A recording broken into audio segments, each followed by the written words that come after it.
말씀하시는 주님께로 나가십시다. 복된 주님을 예배하게 하셔서 감사를 드립니다. 주님의 복을 받게 해 주시옵소서. 그래서 복을 알게 해 주시고 복된 삶을 살도록 해 주시옵소서. 하나님 주신 말씀 잘 깨닫게 해 주시옵소서. 왜냐하면 우리에게 있어서는 중요한 의미를 가지는 그런 시간입니다. 새해 첫날 첫 주일 첫 예배입니다. 하나님 아버지, 이정표를 세워야겠고 디딤돌을 만들어야겠습니다. 주여, 부디 오늘은 특별히 우리를 도와주셔서 졸지 않고 들을 수 있게 해주시고 듣는 것을 깨닫게 해주시고 이해하지 못할지라도 성령이 우리의 신비에 새겨주시옵소서. 그래서 1년 내내 길을 잃지 않고 헷갈리지 아니하고 주저하지 아니하고 언제나 목적을 향하여 전진이 될 수 있도록 오늘 특별히 우리에게 은혜를 주시옵소서. 예수님의 이름으로 간절히 기도드리옵니다. 아멘.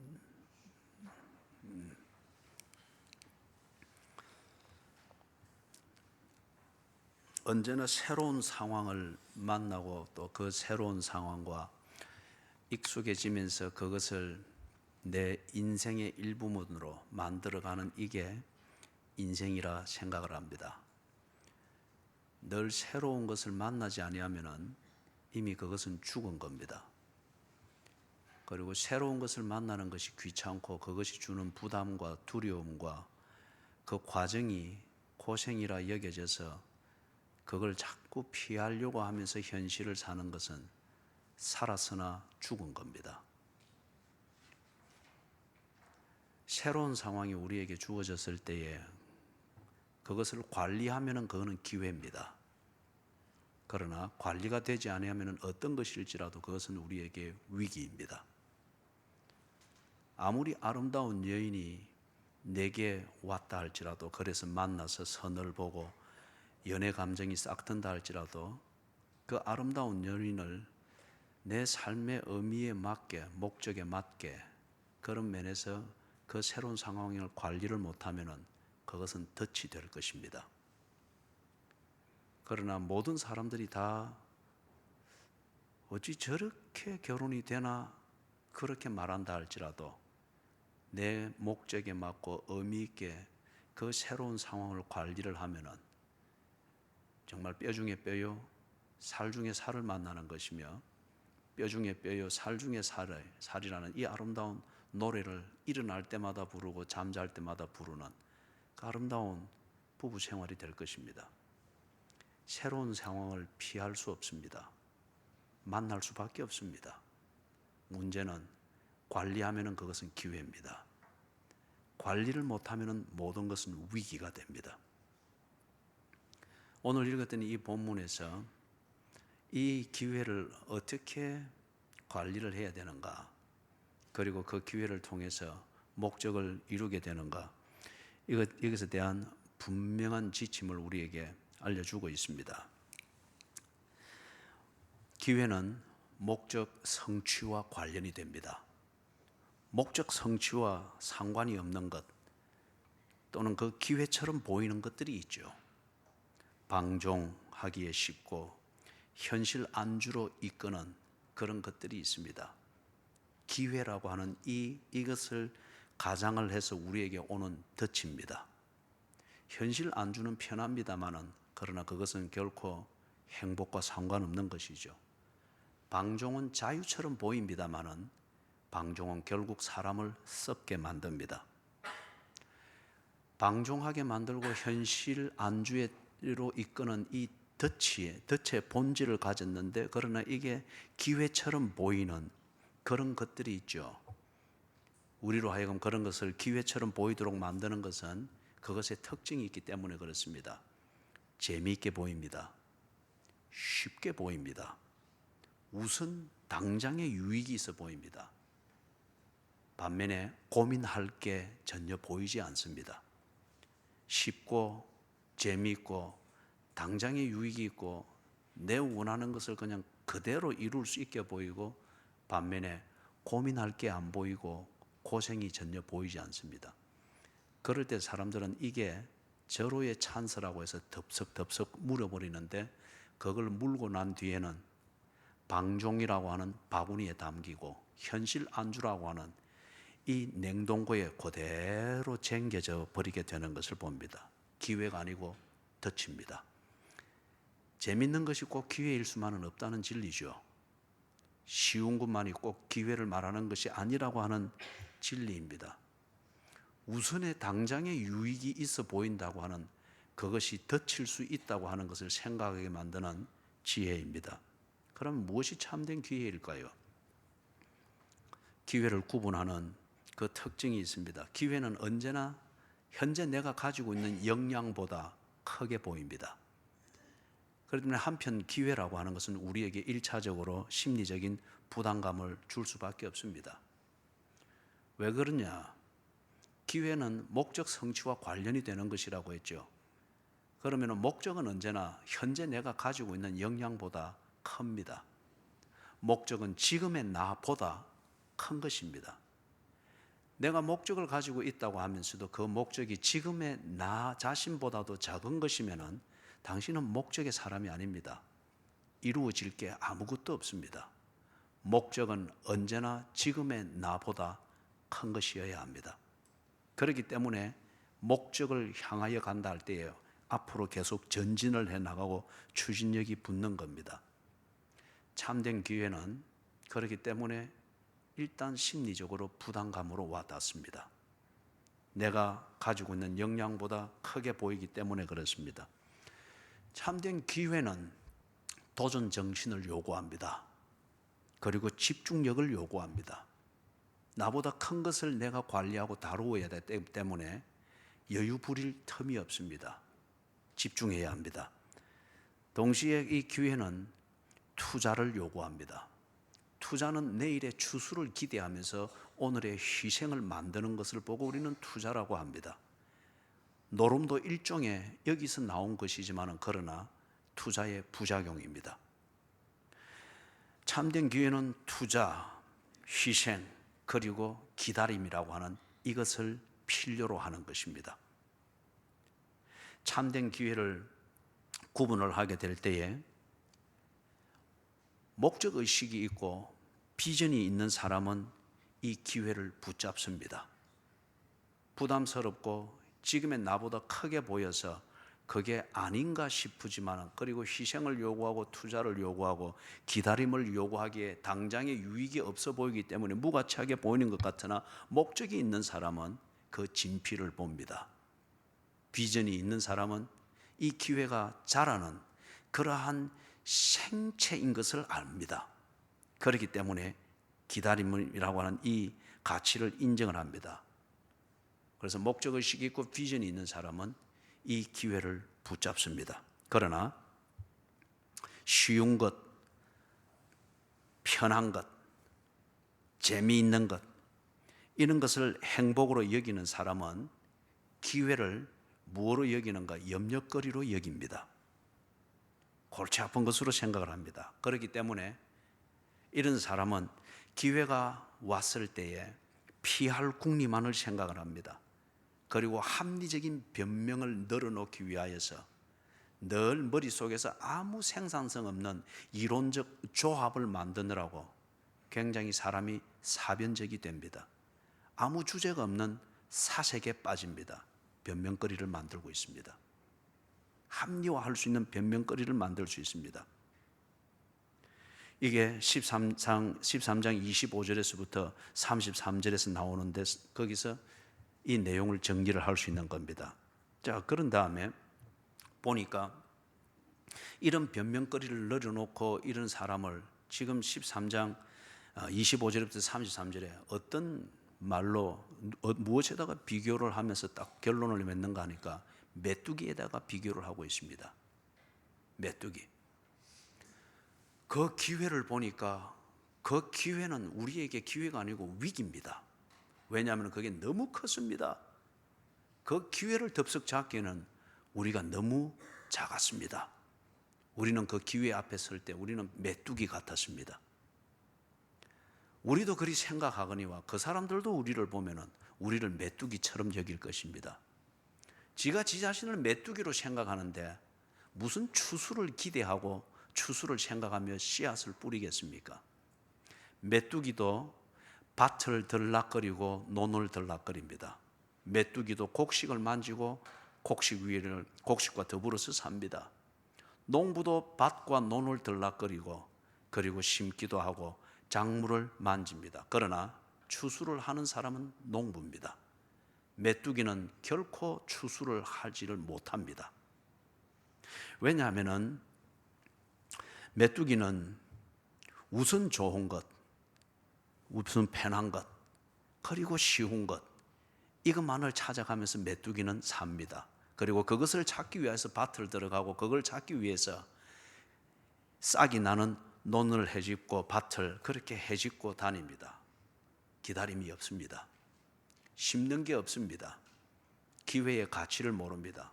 그렇기 때문에 메뚜기에게는 추수라고 하는 이 단어가 없습니다. 그러나 농부는 다르죠. 농부는 심습니다. 그리고 가꿉니다. 그렇기 때문에 인내하고 봉사하고 희생합니다. 그래서 계절이 왔을 때에 그 계절에 맞는 것을 농부는 얻게 됩니다. 어느 계절에는 심고 어느 계절에는 기다리고 어느 계절에는 땀 흘려 수고하고 그리고 어느 계절에는 그 열매를 거둡니다. 그러나 메뚜기에게는 이게 없습니다.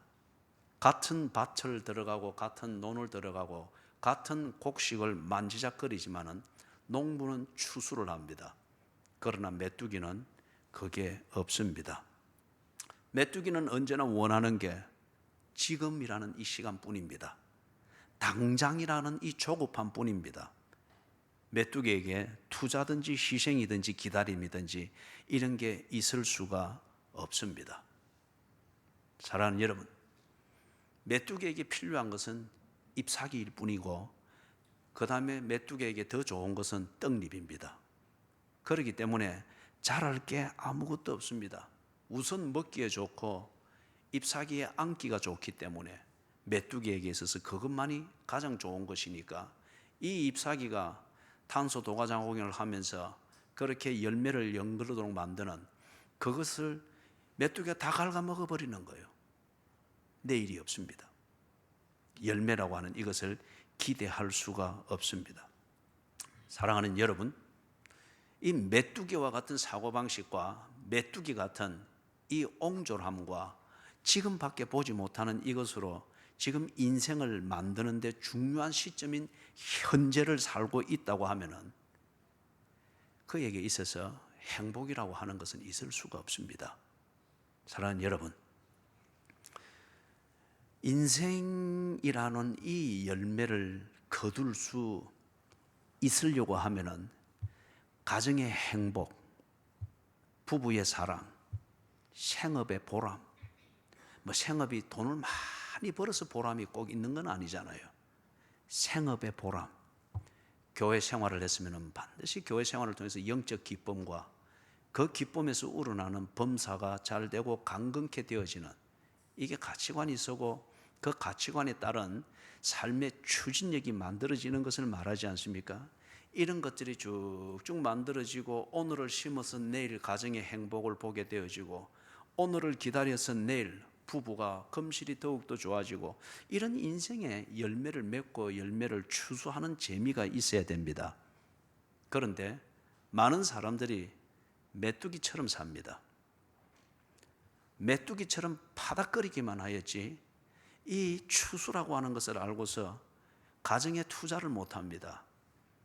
부부에 헌신을 못합니다. 생업을 위하여서 고진감래를 할 줄을 모릅니다. 교회 생활을 위하여서 겸손이라고 하는 것, 훈련이라고 하는 이 가치를 모릅니다. 부모를 거역하는 것은 아닙니다. 배우자를 부정하는 것은 아닙니다. 당신 내 아내 아니야 라고 부정하는 것은 아닙니다. 교회를 거부하는 하는 것은 아닙니다. 교회에 돌질하는 것은 아닙니다. 그러나 메뚜기들은 불평과 원망과 시비와 충돌과 반항과 비협조를 체질처럼 만들어냅니다. 메뚜기가 떡잎을 깔아먹듯이, 연한 잎사귀를 깔아먹듯이 우선 편한 것만을 그렇게 추구하고 쉬운 것만을 찾으니까 부모의 깊은 지혜가 거추장스럽습니다. 부모의 존재를 거역하는 건 아닙니다. 그러나 부모님의 간섭은 귀찮습니다. 조강지처의 그 헌신을 부정하는 것은 아닙니다. 그러나 조강지처의 그 내조를 따르려고 할 때에 이 메뚜기 같은 남편이 재밌는 것, 쉬운 것, 편한 것, 마음에 두고 있는 것, 이걸 할 수가 없으니 그 조강지처를 거부합니다. 불평합니다. 원망합니다. 교회 생활 역시 그렇습니다. 이 메뚜기가 있는 가정, 이 메뚜기가 있는 교회, 메뚜기가 하는 그 생업, 메뚜기가 있는 이 부부 생활, 그러다 보니까 그 관계나 그 공동체에 의욕이 꺾입니다. 언론이 진행이 안 됩니다. 대화가 끊어져 버립니다. 분위기를 갈기갈기 찢어 놓습니다. 왜냐하면 이 메뚜기는 큰 흠집은 못 냅니다. 하루 자고 나니 조금 갉아 먹혀 있고, 이틀 자고 나니 더 많이 갉아 먹혀 있고, 3일 되고 나니까 노랗게 변해져 갑니다. 작은 흠집들을 내니까 여기에 앙금이 남습니다. 이 앙금들이 남으니까 이게 뿌리까지 영향을 미치니 메뚜기가 앉았던 자리는 그 식물이 죽어버립니다. 이틀 전에 치과를 갔습니다. 검사를 하더만은 그 의사 선생님이 그럽디다. 저 아래쪽 제일 안쪽 어금니에 금이 조금 갔습니다. 지금 덮기에는 아까우니까 조심해서 사용하십시오. 그래서 어떻게 사용하라는 말입니까? 단단한 것을 그쪽으로 씹지 말고 질긴 것을 그쪽으로 씹지 마라. 오늘 떡국은 먹어야 될까요? 말아야 될까요? 그래서 왜 그렇습니까? 하니까 조금 금이 가 있는데 그걸 자꾸 사용하면 이 금이 자꾸 번져서 뿌리까지 내려가게 된다는 거예요. 그러면은 오래 쓸 것도 얼마 못 쓰고 고통하면서 그걸 뽑게 된다고 하는 겁니다. 메뚜기들이 큰 흠집, 눈에 보이는 흠집을 내지 않습니다. 그러나 계속 작은 흠집을 내고 있습니다. 이게 앙금이 되어서 점점 뿌리까지 내려져서 부부를 못 쓰게 만듭니다. 가정을 들어가기 싫은 자리로 만듭니다. 생업 가운데 언혼이 안 되도록 만듭니다. 부모 자식 간에 대화가 안 되도록 만듭니다. 상처만 남고 대화하려고 하면은 상처로부터의 고통과 독곡물만 나오게 되니까 이게 안 되는 거예요. 그러다 보니 문제 가정으로 전락합니다. 부부는 적과의 동침이 되어버립니다. 생업은 고생만 하고 실패를 해버립니다. 생업을 겨우 이어간다고 하면은 이럴 경우에 생업을 이어가는 대신에 병을 얻습니다.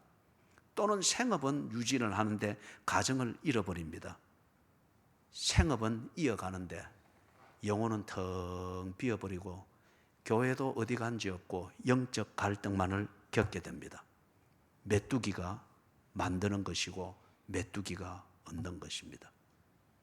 새해를 시작하면서 여러분은 이 말을 가지고 여러분 달리 듣지 마시고 주의를 환기시키는 겁니다. 새해를 시작하면서 여러분은 메뚜기입니까? 농부입니까?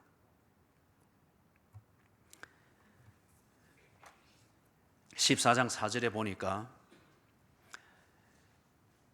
왜 변명을 하게 되는가 하는 것을 우리가 볼 수가 있습니다. 앞에 우리가 봤죠. 메뚜기는 절대 기회의 가치로서 보지를 못하죠. 기회가 주는 불편함과 당장의 유익과 편리함을 잃어버린다고 하는 이 불안감 때문에 오히려 기회 앞에서 피할 궁리만을 생각하게 되어지고 그 기회를 피해야 되는 자기 자신을 합리화하기 위하여서 변명만을 일삼게 되어지고 변명을 만드느라고 아주 사람이 사색적이 되어지고 내용 없는 그러한 궁리만을 하게 되는 것을 봅니다. 왜 변명을 할까요? 14장 4절에 나오는 것처럼 변명은 자기 합리화입니다. 변명은 자기를 합리화하기 위한 도구이며 아주 궤변에 지나지 아니합니다. 왜 변명을 해야 될까요? 목적과 상관없는 일을 하고 있기 때문에 그렇습니다. 약속을 어기는 일을 하고 있기 때문에 그렇습니다. 신뢰를 저버리는 일을 하고 있기 때문에 그렇습니다. 관계를 깨뜨리는 그 일을 지금 하고 있기 때문에 그렇고, 소신과 다르게 지금 무언가를 하고 있기 때문에 그렇습니다. 그렇기 때문에 자기가 생각해도 좀 뭔가 끼림칙한 겁니다. 아니면 자기 자신이 잘못됐다고 소리를 듣는 것이 싫은 겁니다. 그렇기 때문에 변명을 일갈하게 되어지는 것이죠. 자, 그렇다고 하면은 왜 그렇게 처신을 하는가? 왜 목적과 상관없는 일을 자꾸 하려고 하는가? 왜 약속을 어기고 아니면은 신뢰를 저버리는 일을 그렇게 꾸역꾸역 하려고 하는 것, 그 이유가 무엇인가? 간단하죠. 앞에서 했던 얘기의 반복입니다. 목적대로 하고 약속을 지키고 신뢰를 지키고 관계에 충실하면서 평상시와 다를 바 없이 소신대로 그렇게 고민해서 하는 이것이 어렵게 여기지기 때문이에요. 그렇게 하면 손해본다고 하는 근거 없는 계산이 머리를 확 지배를 하는 겁니다.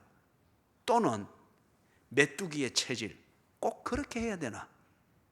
이거 갉아보고 이것 좀 단단하면 저 잎사귀로 뛰면 되는데 꼭 그렇게 해야 되나? 그러면서 쉬운 것, 편한 것, 당장 이익이 되는 것을 찾아서 두리번 거리니까 목적에 맞는 일을 하기를 원치 않습니다. 편한 것을 하기를 원합니다. 약속에 신실하게 머물면서 약속을 어기지 않기 위해서 자기를 관리하는 것, 피곤하게 여겨집니다. 굳이 약속대로 안 해도 당장 얻는 이익이 있는데 싶어 메뚜기가 뛰어다니도 이렇게 저렇게 폴짝거리고 뛰어다니고 있는 겁니다. 상투적인 변명이 있죠. 자기를 합리화하기 위해서 내가 메뚜기가 아니다, 나는 단지 순발력이 뛰어난 그리고 기회에 아주 민감한 그런 사람이다 라고 자기를 가정하면서 변명을 일삼으면서 자기를 합리화하는데 상투적인 변명이 있습니다. 바쁘다, 바빠서 안 돼, 몸이 안 좋아서 안 되겠습니다, 아프다는 이 변명, 모자랍니다, 지금도 모자랍니다, 언제나 자기를 부족하다고 하는 이것으로 하면서 사람의 이해를 구하고 동정을 끌어내려고 하는 것, 이 변명. 네 번째는 어렵다. 지금도 나도 참 형편이 어려워서 마음은 있는데 참만 마음 같아서는 푹 도와주고 싶은데 지금 내가 어려워서 안 되겠습니다. 이거 참 구질하고 추줍은 변명입니다. 새해에는 여러분들이 이런 변명하지 않기를 바라고요. 그 다음에 혹 제가 선교지로 나가든지 어디 나갈 때 여러분 그거 봉투 그거 안 줘도 됩니다. 그거예요. 그거는 재미예요. 재미고 그 교제지. 그걸 부담스럽게 그래 하지 않기를 바랍니다. 참 그런 거는 줄 때 안 받을 수도 없고 받자니 참 나도 못하고 그렇거든요. 그 다음에 특별히 당부하는 것은 목사님 마음 같아서는 막 제가 다 해드리고 싶은데 이 참 요즘 어렵습니다. 그런데 그 사람 지금 5년째가 돼도 여전히 어렵습니다. 그 말은 그런 변명할 필요가 없다는 거예요. 그리 안 해도 되는 거예요. 그렇기 때문에 여러분이 여기 네 번째 변명, 어렵습니다. 그 다음에 한 가지만 더 예를 들면은 다른 사람들이 다 그렇게 하는데 뭐, 세상이 다 그렇게 사는데 뭐, 이것을 변명으로 삼고서 자기를 합리화하려고 그렇게 합니다. 그런데 여러분 정신을 바짝 차리고 들으십시오. 잊지 말라고 내가 이 예를 드리는 겁니다. 변명을 일삼으면은 변명이 현실이 됩니다. 나를 합리화하기 위하여서 메뚜기처럼 살고 메뚜기처럼 생각하는 것을 폼 좋게 보이기 위해서 이런저런 구실을 끌어대서 바빠서 안 됩니다, 또는 아파서 못 하겠습니다, 모자랍니다, 나도 지금 모자랍니다, 또는 지금 내가 참 어려워서 다 해드리고 싶고 내가 다 해주고 싶은데 지금 어려워서 지금 내가 참 사랑 구실을 못합니다. 또는 다섯 번째, 다른 사람들이 다 그렇게 하는데 뭐 세상이 그리 사는데 뭘 굳이 그렇게 합니까? 그러면은 반드시 당신의 현실이 그렇게 될 겁니다. 정말 어려워지게 될 겁니다. 정말 아프게 될 거예요. 그렇죠? 정말 바쁘게 되는데 목적과 아무 상관없는 바쁜 것 있죠. 그죠? 바쁜 것. 털 병원 쫓아다니고 늘 이거 털어맞고 저거 털어맞고 다니는 그런 것들이 있죠. 예를 들면 이렇습니다. 여러분이 뭐 경제 생활을 하고 재정을 관리하는 데 있어서 교회를 다니니까 아마 제일 새해에도 여러분 자신과 싸워야 될 부분은 헌금 생활일 겁니다. 헌금의 기본 정신은 감사입니다. 그리고 이 감사를 통해서 이웃과 더불어 나누는 구제를 실천하는 가장 첫 단추가 뭐냐? 헌금이에요. 헌금. 그래서 내가 정말 하나님의 주권을 인정하고 소유권을 인정하고 더불어 이웃과 나누는 이 진심이 있는가 없는가, 이걸 보는 시금석이 헌금 생활이에요. 그리고 하나님의 주도권을 인정하는, 재물이 나의 주인이 아니라 하나님이 재물을 주어서 내가 산다, 하나님을 주인으로 인정하는 신앙 고백을 검증하는 첫 자리가 어딘가? 헌금 생활입니다. 그래서 교회에 예수께서 그 제도를 우리에게 가르치신 겁니다. 가르친 거예요. 그죠?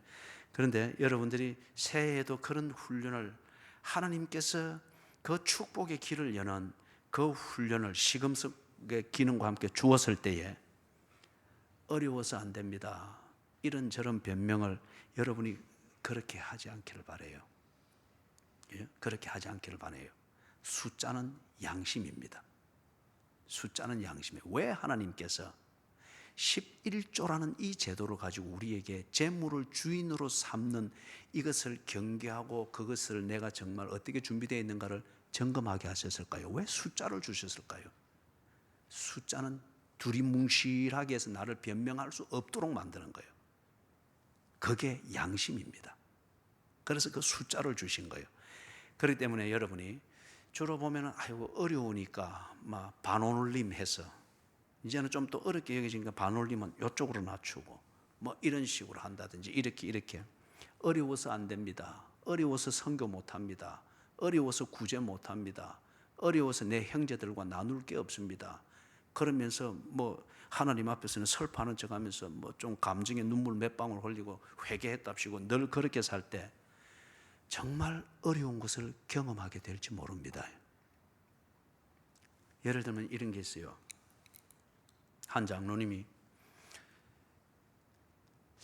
상대적으로는 다른 교인들에 비해서 헌금을 많이 하는 분이죠. 그러나 그분의 재정 규모와 사업 규모와 이걸 볼 때에 그분은 그게 10분의 1 아니라 그게 0.5%도 안 되는 거예요. 그런데 상대적으로 많이 한다는 이걸 가지고 자기를 합리화하고, 한편 자기로서는 사업에 할 일이 많고 나는 나름대로 뭐 이리 구제도 하고 교회도 짓고 뭐 이리 합니다. 뭐 그거 다 뭐 사르는 상에 젓가락 하나 올리는 그런 식인데 그냥 생색은 그리 내는 거예요. 어렵다는 거죠. 지 나름대로는 변명이 하는 게. 그런데 여러분, 차곡차곡 모아놓은 현금을 집에 딱 그렇게 모아놓은 거예요. 그런데 그걸 알고 도둑님이 들어갔었어요. 도둑님이 들어가가지고 깨끗이 청소를 해줬는데 모아놓은 돈뿐만 아니고 꼭꼭 숨겨놓은 작물까지 싹 걷어가 버렸답니다. 되게 어려워졌답니다. 그래서 정말 어렵게 되어진 거예요. 변명을 만드는 어려움이 아니고 정말 입에 단내가 나도록 어려워진 거예요. 하나의 예를 드린 겁니다. 다른 하나는 여러분 이런 겁니다. 다 그렇게 하는데 뭐 세상이 다 그렇게 하니까 참 답답한 거는, 제가 어느 한 젊은이에게, 저는 뭐 중매를 할 줄 모르는데 그런데 한 건 성사를 시켜봤어요. 거기서 자신감을 얻어서 또 시도를 해보는데, 그런데 그 젊은이가 참 답답해요. 보니까 마음은 있는 것 같은데 그 이상 액션이 없는 거예요. 답답해서 내가 그래 물어봤습니다. 마음이 있는 거요, 없는 거요? 그러니까 막 이야기를 하는데 아무 초점이 없어요. 그래서 내가 들어봤을 때의 결론은 그거예요. 상대방이 내한테 뭔가 연락이 있든지 낌새가 있든지 아니면 신호가 있어야 내가 뭘 하든지 하지요. 그게 요지입니다. 그죠? 여러 가지를 눌러내는데 뭘 자기가 이렇게 해볼 때 뭐 친구들을 들어볼 때 하면은 어떤 애프터가 이리고 근데 요지는 아까 그거예요. 그래서 제 대답은 그거였습니다. 그 사람을 당신의 여자로 만들기를 원하면은 세상이 그 여자를 당신의 여자로 만들어 주기를 기다리지 말고 당신의 여자는 당신이 만들어야 된다. 당신이 당신의 여자를 찾으면서 세상에 하는 방식대로 해서 당신한테 찾아오고 굴러오기를 기다리는 것, 당신 아직 결혼할 때가 멀었다.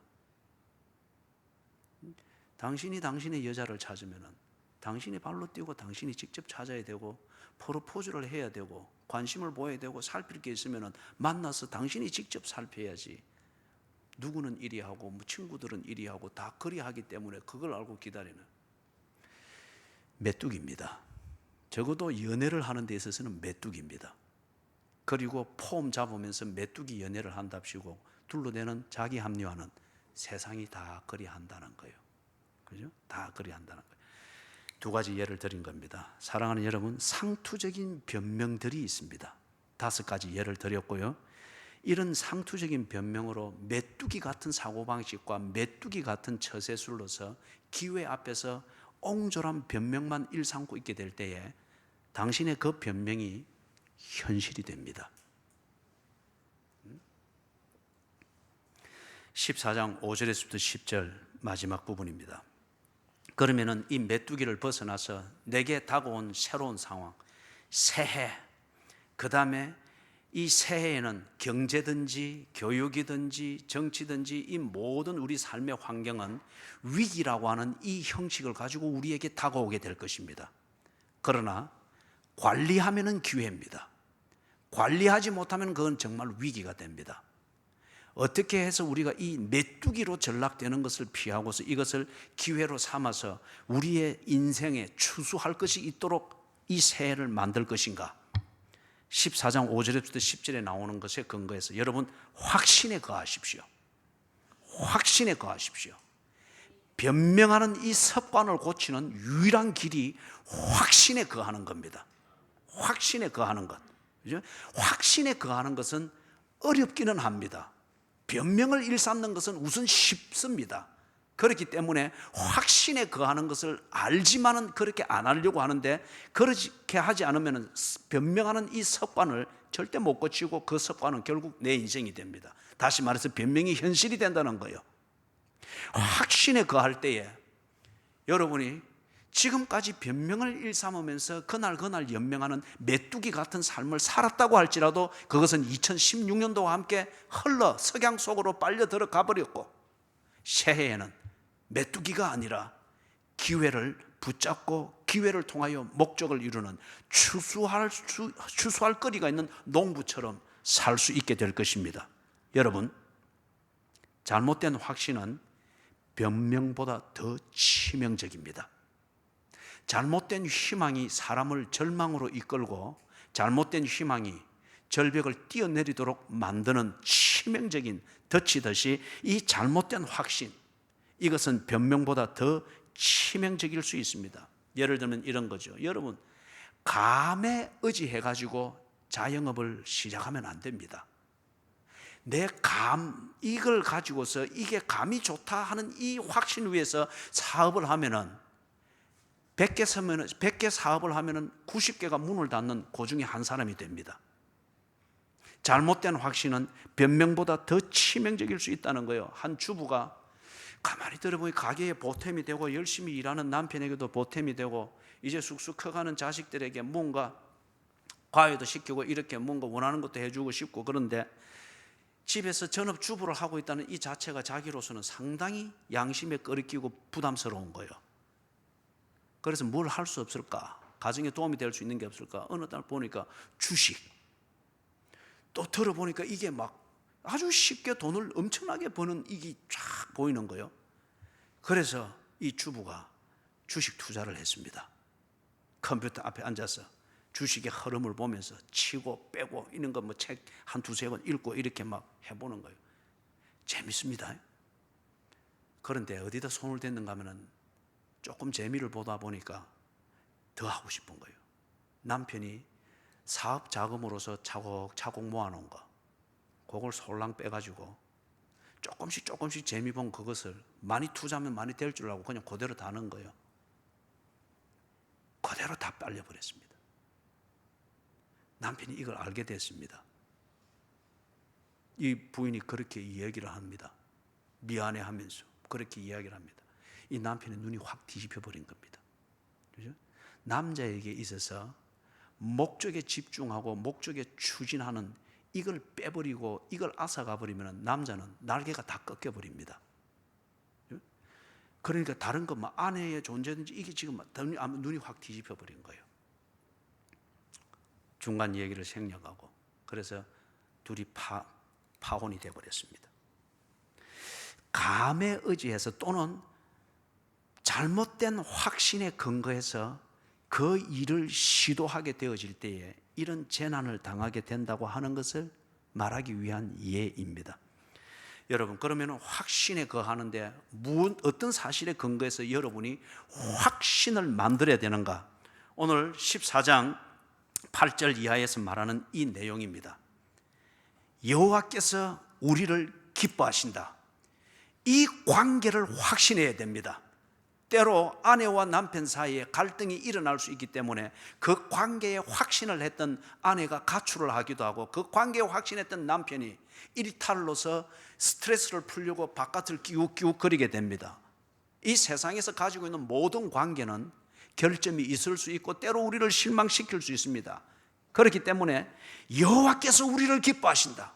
이 절대적 관계, 이 확신을 가지게 될 때에 여러분 절대 좌절하지 않습니다. 관계가 그 관계 속에 있는 사람을 지켜주기 때문에 그렇습니다. 그렇기 때문에 여호와께서 나를 기뻐하신다. 이 관계가 여러분을 이 새해에 어떤 상황에서도 여러분을 지켜줄 것입니다. 두 번째는 이는 과연 젖과 꿀이 흐르는 땅이라. 목적의 가치에 대해서 확신을 가지십시오. 그 가치를 확신할 수 없으면 그거는 목적이 되어서는 안 됩니다. 가치를 확인할 수 있고 그것을 확신할 수 있는 것, 그게 여러분의 새해를 사는 목적이 되어야 됩니다. 이는 젖과 꿀이 흐르는 땅이라. 이 목적이 이루어지면 우리 부부는 회복된다. 이 목적이 이루어지면 내 건강이 회복된다. 이 목적이 이루어지면 내 자녀들의 문제가 회복이 된다. 이 목적이 이루어지면 사업의 새로운 장이 열릴 것이다. 이 목적이 이루어지면 내 신앙생활이 새롭게 회복될 것이다. 목적의 가치를 확인하고 확인이 되었으면 그 가치를 확신하십시오.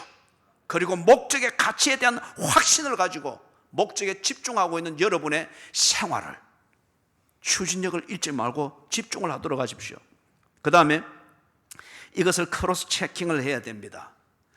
내 확신이 때로는 내 자신의 집착이 그렇게 오도가 될 수가 있는 거죠. 그럴 때에 뒤집어서 이것을 한번 정말 내가 바른 관계를 위해 서 있는가, 또는 내가 정말 가치 있는 목적에 집중하면서 오늘을 살고 있는가, 이것을 뒤집어서 확인을 하는데 그 밑에 나오는 것, 여호와를 거역하지는 말라. 다시 말해서 내가 지금 목적에 집중을 하고 있고 하나님이 나를 기뻐하신다고 하는 나름대로의 확신을 가지고 하고 있는데 이게 정말 그러한가를 여러분이 거꾸로 서서 한 번 더 딱 점검을 하는데, 지금 내가 하고 있는 이게 하나님 중심인가? 지금 내가 하고 있는 생활이 성경 중심인가? 지금 내가 이렇게 집중하여 열심히 사는데 이 결과 나는 지금 교회 중심, 이 삶의 핵심을 잃어버리고 있는 것은 아닌가? 하나님 중심, 성경 중심, 교회 중심, 이것으로 내가 지금 목적에 집중하고 있고 하나님이 기뻐하는 일을 하고 있다고 하는 이것을 검증하고 확정을 하도록 하십시오. 안전할 것입니다. 한편 새해에 여러분에게 오는 새로운 상황을 기회로 만들기 위해서 시도할 때에 메뚜기로 처신할 것인가 농부로 처신할 것인가, 이 사이에서 머뭇거리도록 만들고 신중함이라고 하는 이것을 가장을 하여서 우유부단하게 처신하도록 만드는 그러한 순간들이 자주자주 대두되어질 것입니다. 이럴 때에 머뭇거리도록 만들고 신중함이라고 하는 것을 가장하여서 우유부단하게 세월만 낭비하고 우유부단하게 머뭇거리도록 있을 때에, 이때에 여러분을 관리하기 위하여서 두려워하지 마십시오. 신중하되 두려워하지 마십시오. 대개의 경우는 보면은 기회 앞에서 사람들이 신중함을 가장해서 두려워함으로 처신을 합니다. 그러나 거꾸로 해서 이걸 바로 잡아야 됩니다. 신중하되 두려워하지 마십시오. 신중하되 두려워하지 않는 것은 도전하는 겁니다. 목적에 집중하는 겁니다. 희생을 감내해내는 겁니다. 어떻게 하면 두려워하지 아니할 수 있을까? 어떻게 하면 두려워하지 아니할 수 있을까? 그 밑에 나오는 것, 여호와가 우리와 함께 하시느니라. 이 믿음입니다. 계산에 의해서 통계에 근거해서 움직이면 반드시 여러분이 어느 순간 가면 두려워해서 주저앉게 되어집니다. 사랑도 그렇고 투자도 그렇고 교육도 그렇고 양육도 그렇고 희생도 그렇고 교제도 그렇고, 계산과 통계에 의지해서 확신을 세우고 기대를 만들어서 집중을 하면 어느 단계에 가면 반드시 비급해지게 됩니다. 계산은 한계가 있기 때문에 그렇거든요. 계산은 또 다른 공식이 나오면 계산은 바뀌어지게 되어 있습니다. 그런데 믿음에 근거할 때, 그 믿음이 무엇에 근거하는가? 절대 변하지 않고 전능하시고 신실하신 하나님의 약속 위에 믿음을 두고 있을 때에 그 믿음에 근거하여서 사는 사람은 어느 상황에도 신중할 뿐 두려워하지는 않습니다. 그래서 최종적으로 여러분이 점검을 합니다. 지금 내가 돈키호테 같은 그런 맹용을, 그런 만용을 지금 부리고 있는 것은 아닌가? 때로 징검다리로 두드려 보고 건너듯이 자기를 점검을 하기 위하여서 그 마지막 10절에 나오는 것, 여호와의 영광이 나타나는가? 그것을 늘 확인하십시오. 현실적인 표현으로 말하면 이렇습니다. 여러분이 하나님이 주시는 그 은혜를 따라서 2017년도라는 이 새로운 상황에서 기회를 만들고 목적에 집중해 나갈 때에 항상 여러분의 발자국을 돌아보십시오. 여러분이 머문 자리를 돌아보십시오.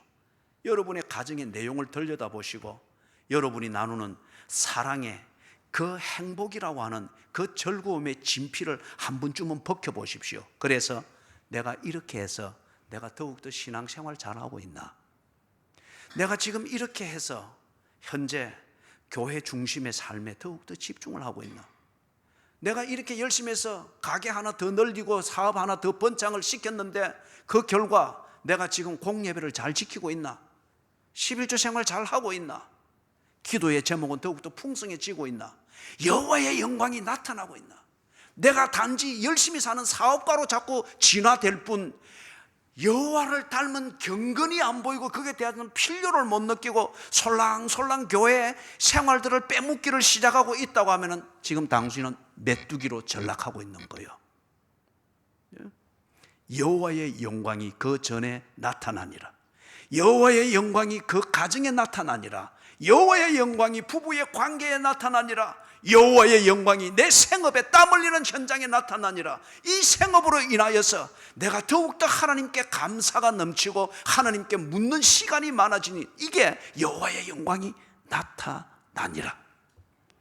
여러분, 확신에 거하게 될 때에 어떤 상황이 대두되더라도 총체적으로 이 나라가 위기의 그 형식으로 2017년도를 맞는 시민들에게 다가온다 할지라도 확신에 거하는 이 준비가 된 자들에게 그것은 기회가 될 것입니다.